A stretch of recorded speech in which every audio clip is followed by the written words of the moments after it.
Hey Kapop Life, this is Reggie and I've been living solo sa condo ko at na-enjoy ko ang pagluluto. Kaya naman ang mga paboritong ulam nyo, gagawin nating mas pop at bibigyan natin ng kakaibang twist. And today, siguradong mapapausyaks ka dahil gagawin nating mas pop ang sinigang. Sa paggawa ng sinigang, kakailangan natin ang mga sumusunod na ingredients: sibuyas, kamatis, sitaw, kangkong, karne, at syempre, ang ating pantropiko fruits.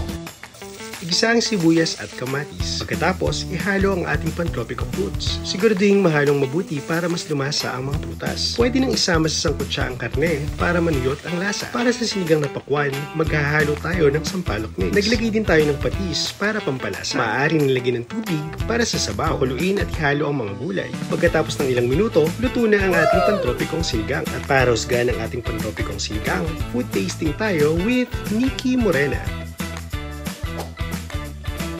For me, ito sa akin yung parang feeling ko kakainin ko. Kasi ang ganda nung pagkaka-plating niya, yung garnishing. Yung pomelo, second runner-up. Pero yung watermelon, medyo ihuhuli ko siyang titikman. Sa taste, alin kaya ang pinakamasarap? We'll see! Simulan natin dito kay mango. Sabaw. Tingnan natin yung sabaw.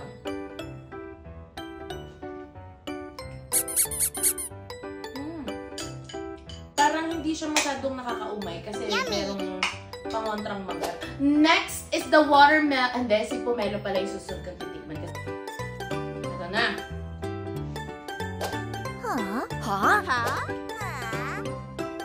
Kay pomelo na wala yung asin ni sinigang.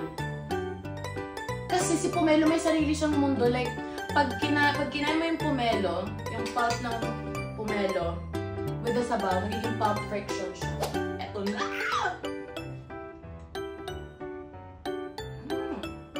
In fairness, masarap yung watermelon na sinigang. Ang pinakamasarap na sinigang for me is the sinigang infused with watermelon. Kasi nandun pa din yung flavor ng sinigang, and at the same time, yung watermelon, nababawasan yung pagiging maasim. So, nini-neutralize niya. Pantanggal umay din siya. Ikaw Kapop Life, ano ang pinakamasarap na sinigang na natikman mo? Comment down below.